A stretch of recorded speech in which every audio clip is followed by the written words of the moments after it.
What's going on, guys? Welcome back to the channel. Well, welcome if it's your first time here. No doubt you've probably heard about the Great Reset. Most everyone has by now. If you're paying any attention at all, you've heard of the Great Reset.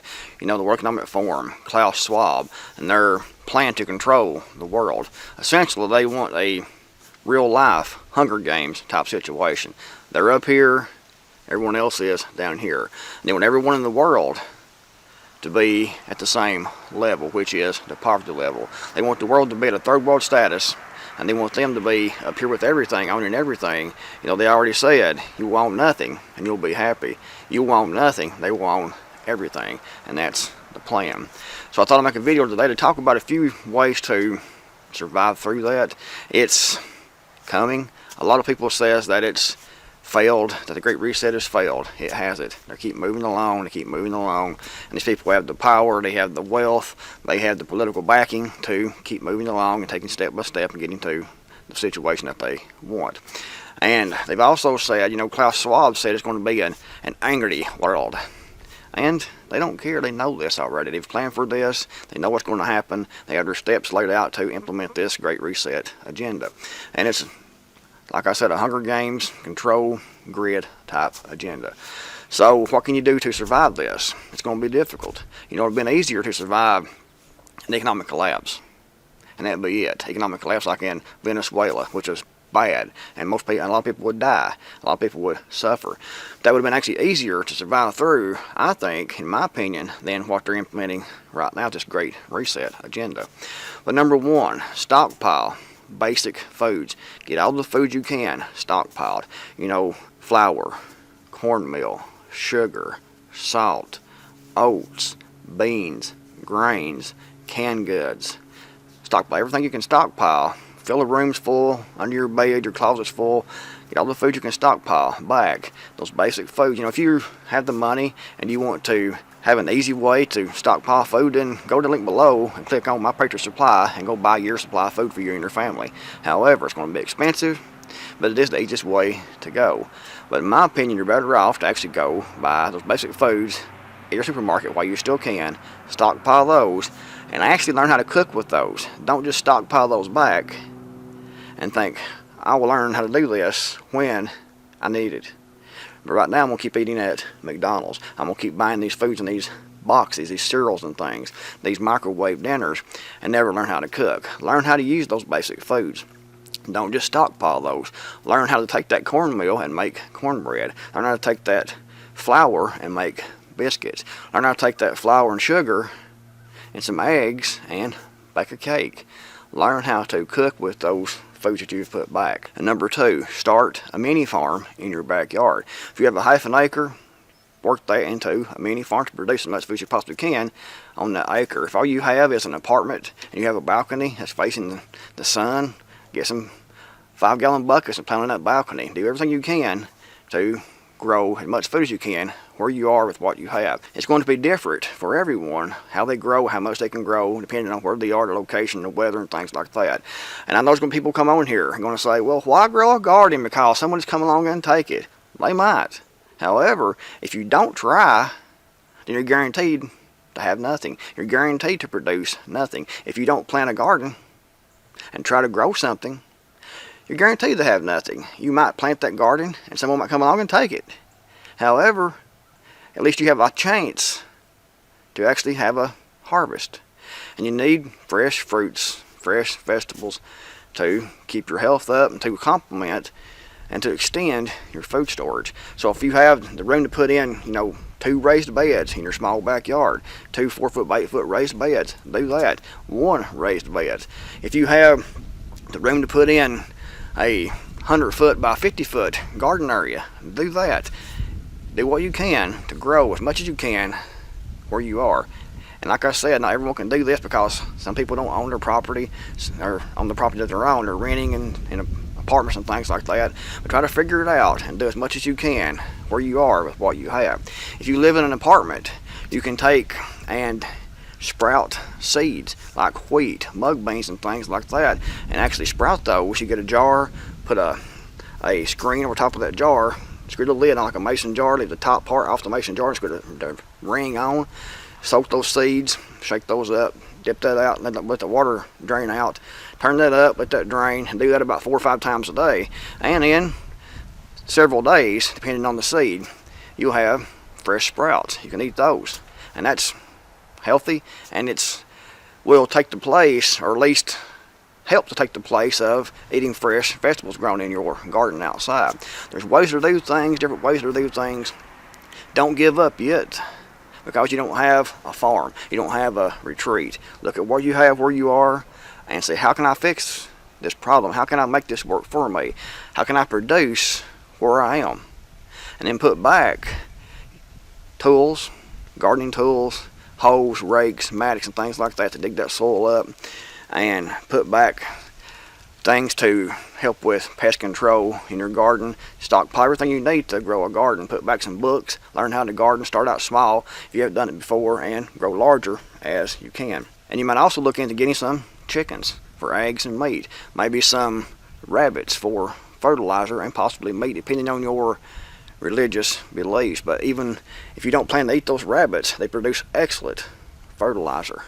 You can take that fertilizer, those rabbit pellets, those droppings, and put that right on your garden. It don't have to be composted, because it's not really a hot type of manure like chicken manure is. You can take that as soon as the rabbit drops it, put it in your garden, and it'll fertilize that soil and make that more richer and help you to grow a better crop and get a better harvest. And number 3, learn how to forage. There's lots of food out here in the wild that most people just pass right up. You know, plants like cattails, for example, you need those roots, you need those stems. Acorns that's on the ground right here where I'm standing right now, get those when they're in the fall. Put those back, shell those off, crust those up, run hot water over those several times to get rid of those tannins, grind those up, make those into flours and breads and things like that. There's all kinds of things out here in the wild you can use to help feed you and your family. And this, along with your small homestead, your garden, your chickens, and your rabbits, will help extend your food storage longer and increase your self-reliance and make you less reliant on those grocery stores and the system. Learn how to hunt, learn how to fish, learn how to trap, and put back the things you need to do that. I suggest, a good 12-gauge shotgun, a 22 rifle, and if you can, a good centerfire bolt action rifle for larger game if it's needed in your area. But definitely a good 12-gauge shotgun. Can be a break open single shot, but preferably a pump action shotgun.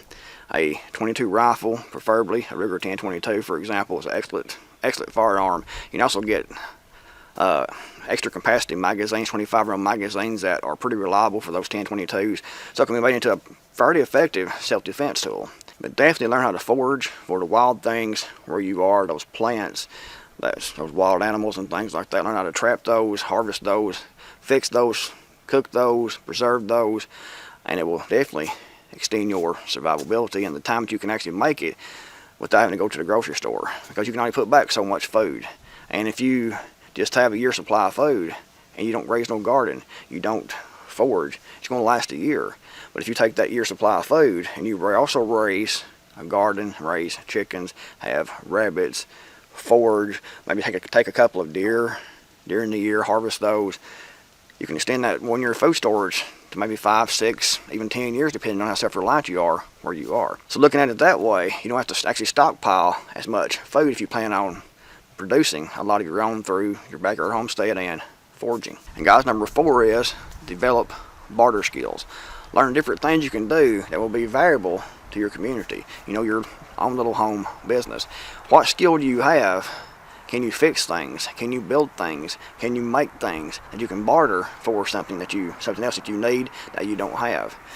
Think where you are, your community, what your community needs, and think, what can I do? What can I learn? What skill do I have now that I can actually barter with? What is valuable?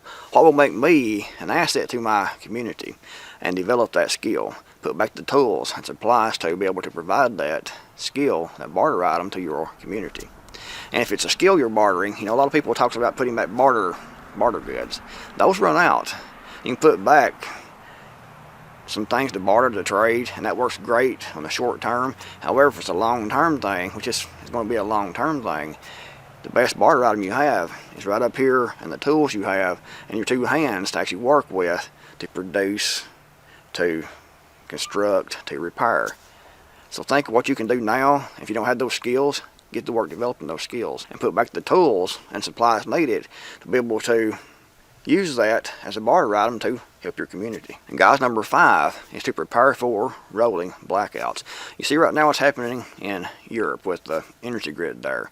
It's collapsing, and it's going to get worse. It's the plan, guys. They want to get us off of everything besides solar power and wind power. That's their plan. And you can't supply the energy that we need to run everything like we do now through solar power and wind power. It's not going to happen. It can't happen unless there's a mass die-off of people, and I think that's what they're planning, is a mass die-off. So you have a lot fewer people to actually have to provide power and energy for. And guys, we know that they want to rid the world of the evil internal combustion engine. They want to get completely free from the use of gasoline and diesel to power the automobile.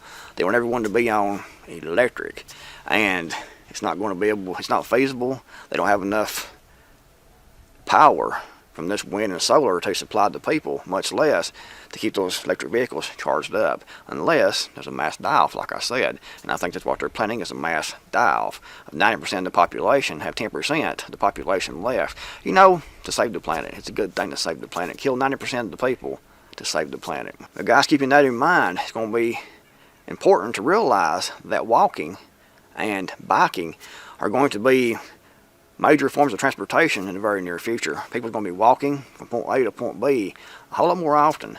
People are going to be riding bicycles from point A to point B a whole lot more often.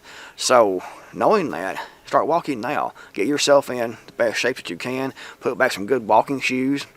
Maybe buy a good bike to ride. Put a rack on that to haul things on that bike. But realize a lot more walking and biking in the very near future, because gasoline is going to be very expensive, if not impossible to get in a few years, in my opinion. So learn how to walk, learn how to bike, and look at that as a major form of your transportation. If you have a area large enough, to feed a horse, you might do that. You might get a horse, maybe a horse and buggy, and ride that in most places from point A to point B.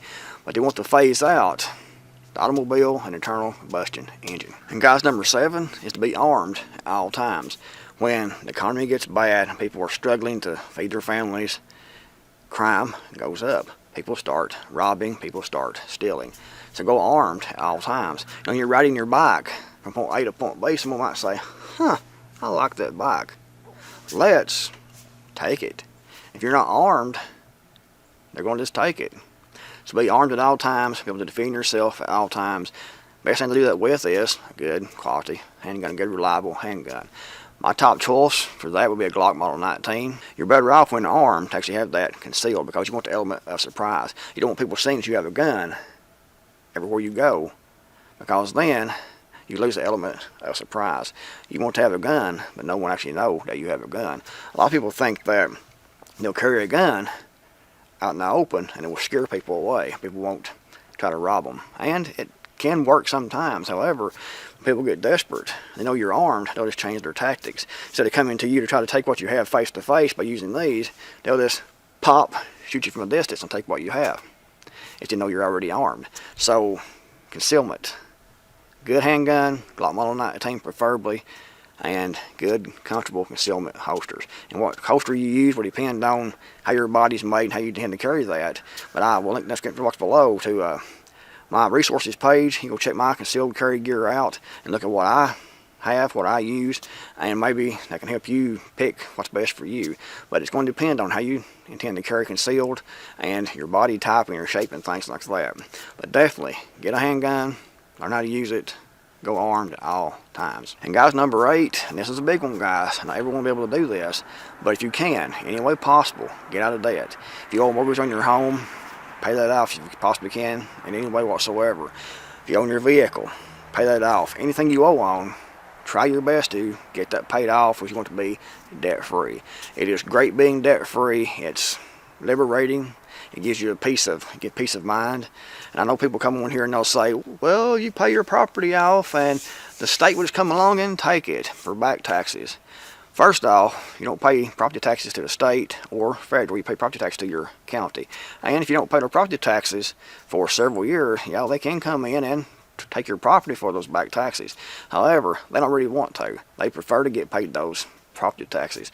So figure out, how you can do that, how you can pay those taxes to keep your property, to keep the county from coming in trying to take your property.